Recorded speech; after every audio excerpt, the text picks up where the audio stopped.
Am I the a-hole for leaving the restaurant before my boyfriend's family arrived after I was told that I was going to pay for their meals? I, female 29, have been dating my boyfriend, male 35, Ricky, for 5 months.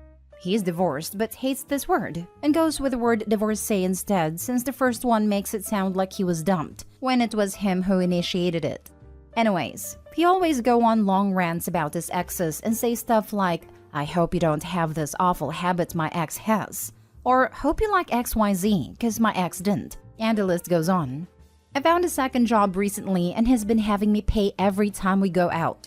When I protest, he'd say he's going through a rough patch and is seeing how much help I can offer. Last night, he invited his family to join us for dinner. We got to the restaurant first, and he asked me if I brought enough money. I said why, and he told me that he told his parents that I'd pay for their meals. I said, why would I? And went on about his parents going through a rough patch just like him. I said, I'm sorry, this can't be a coincidence. He asked what I meant, and I just told him that I would not be paying. He insisted, but I refused and said no. He then leaned back and said, well, you're here, so not much of a choice you have anyway, while laughing like it was funny. I silently got up, took my phone and purse and walked right out. He was shocked. He started shouting after me to stop and wait, but I didn't. I went home and he called me enraged, saying that I did a horrible thing walking out on him at his parents, while I could have just paid. I told him that their unfortunate financial situation isn't my problem, and that I wasn't obligated to pay for their food. If they couldn't pay for their meals, then they should not go out. He got offended and said, and I quote, "You're making money priority just like my ex did," then went on about how disrespectful my attitude was, and how I made him look small in front of his parents and forced him to lie about why I wasn't there when they came. We've been going back and forth about it till now. He's mad and is refusing to speak to me till I apologize. Am I the a-hole? I feel bad because his parents are lovely and I've been doing my best to keep a good relationship with them. Now for the top comments. Oh my god, girl. Run. This is not a man you want or need in your life. Go, go, go, and don't look back. Like, ever. Not the a-hole by a long shot. This cannot be repeated too many times. Yep, this man didn't initiate the divorce. He was dumped. He's clearly not over his ex. You deserve better, not being the new love that drives out old love. That's BS, especially when the other person doesn't have anything to offer and is only taking advantage of you emotionally and financially. I think it's a safe bet he doesn't even have a job, which is why she got a second one. And dude's ex was also tired of his BS. Anyone who feels the need to stress that they were totally the one to leave their ex-partner, and not the reverse, is clearly lying about the situation. OP, girl, run far and run fast. He's a leech and this will not get better. Divorcee versus divorced, red flag. Ranting about his ex on repeat, red flag. Expecting you to pay for everything, red flag. Seeing how much help I can offer, red flag. Expecting you to pay for his parents and not warning you ahead of time, red flag. Comparing you to an ex because you don't want to pay for his family, red flag. This dude is full of red flags. It's time to run. Not stay home. This feels like one of those, where if Opie just read what she wrote, she wouldn't need the sub. Like, do you not see what you're saying here? Not the a-hole. Oh, the audacity is strong with this one. And the red flags are waving. Girl, just leave him. If he expected you to pay for him at his parents once, chances are he'll do it again. Like you said, their financial issues aren't your problem.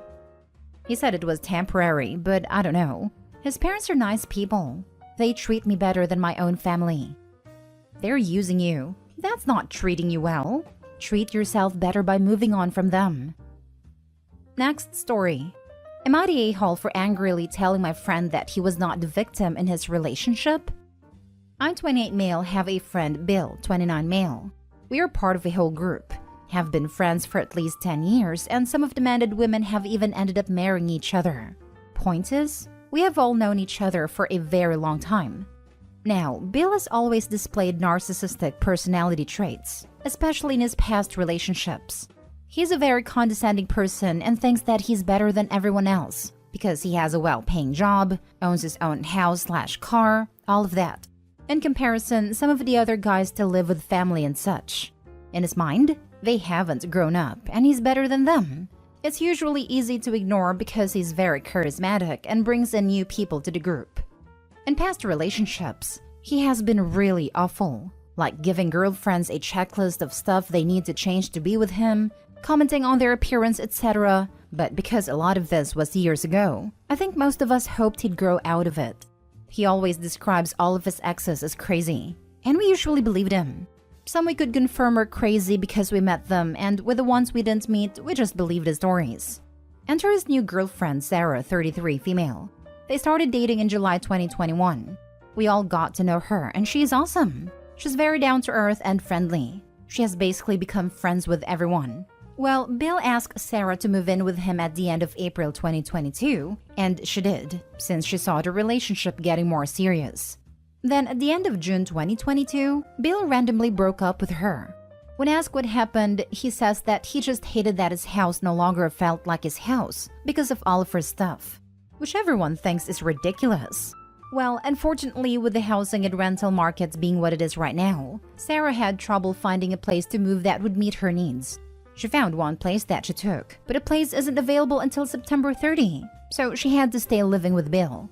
I know from talking with both of them that Sarah wanted to be as mature and friendly about the whole thing as possible, but Bill has done nothing but be as antagonistic as possible.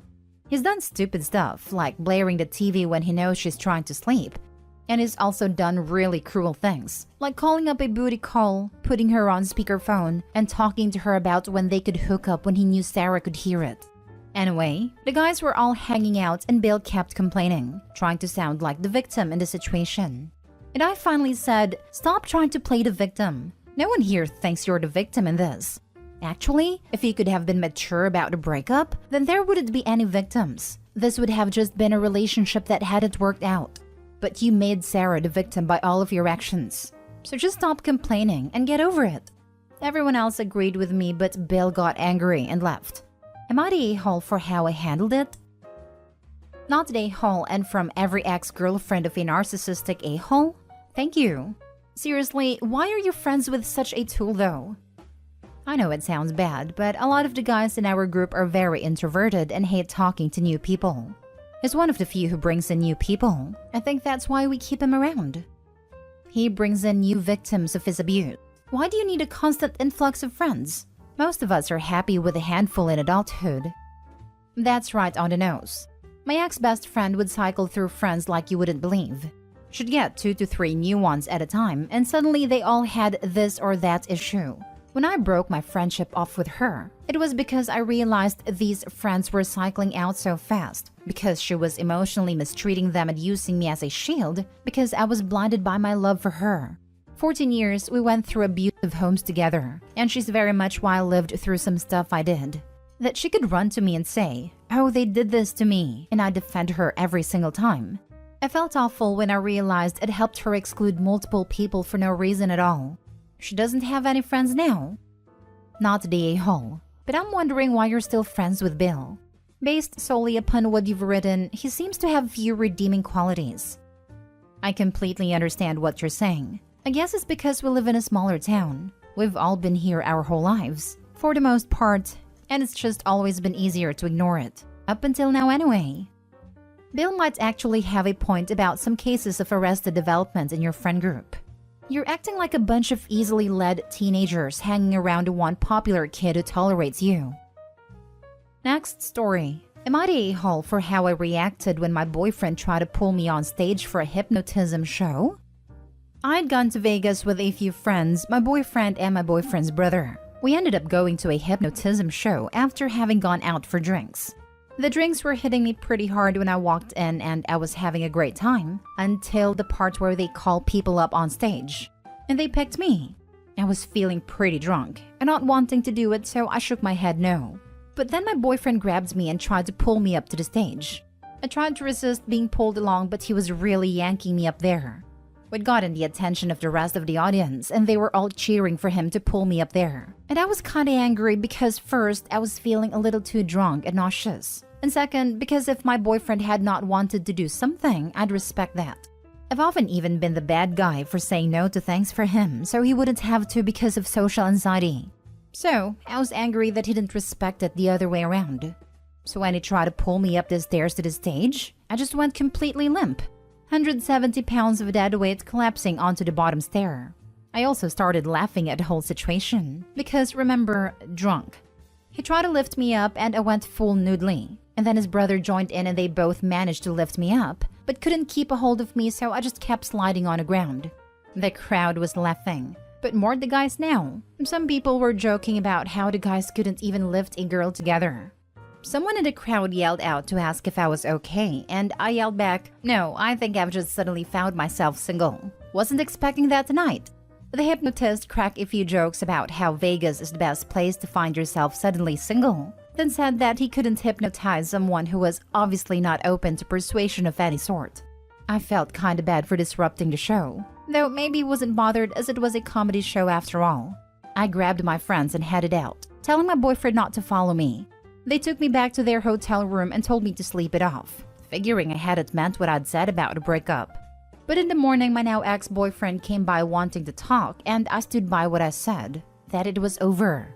I was angry. I'd always been sensitive to his needs, even letting him cast me as the bad guy to get out of plans he didn't want to do. But he saw my consent as a joke? I was over it.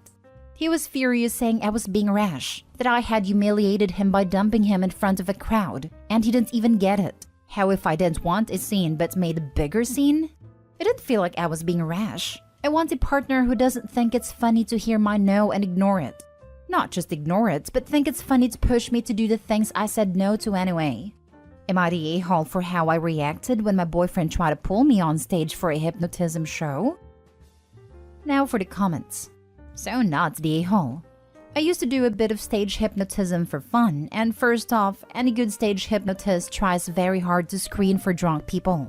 They are unpredictable and should not be on stage. I am shocked you didn't stop your boyfriend on those grounds alone. Second, most people can't be hypnotized unless they're willing to be, and the others require some special tactics that are unethical to hypnotize in the first place. You'd have been a lousy subject. The people on stage should be having the most fun. Third, and most importantly, you did not want to go up. For that reason alone, anybody who tried to make you is a total a-hole.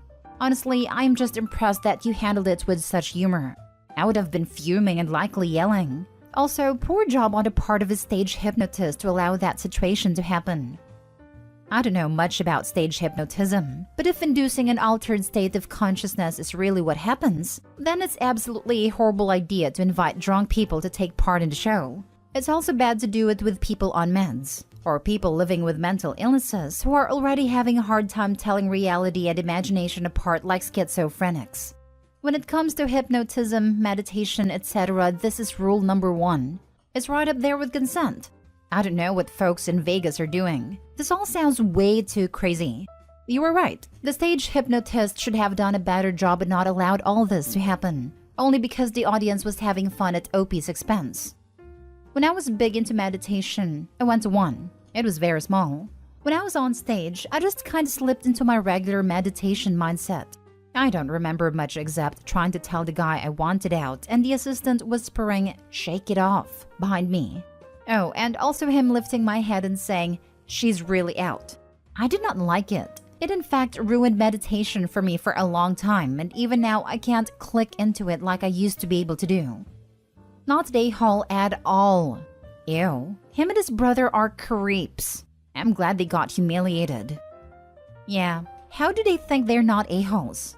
Hint, if you find yourself physically dragging an unwilling person around, you should probably reassess what you're doing. Obviously, exception if they're a danger to themselves in that moment. Now, for the last story. Am I the a-hole for telling my family my wife puts our son to bed early so she doesn't have to deal with his behavior? My son is 4 and has been placed in a special needs school. He is being tested for autism in January, and we have had this appointment for well over a year. My wife had him evaluated by the school and he had a 75% delay, so they went ahead and let him enroll in the school without a formal diagnosis. It can be quite challenging at times. I work 12-hour days and my wife is a stay-at-home mom. She takes him to the school an hour away, then picks him up in the afternoon. We have a 2-year-old and a newborn as well. I leave at 4 a.m. and she leaves around 7 a.m. I get home around 6 p.m. every day. Since my son has been in school, she puts him to bed at 7 p.m., which is super early.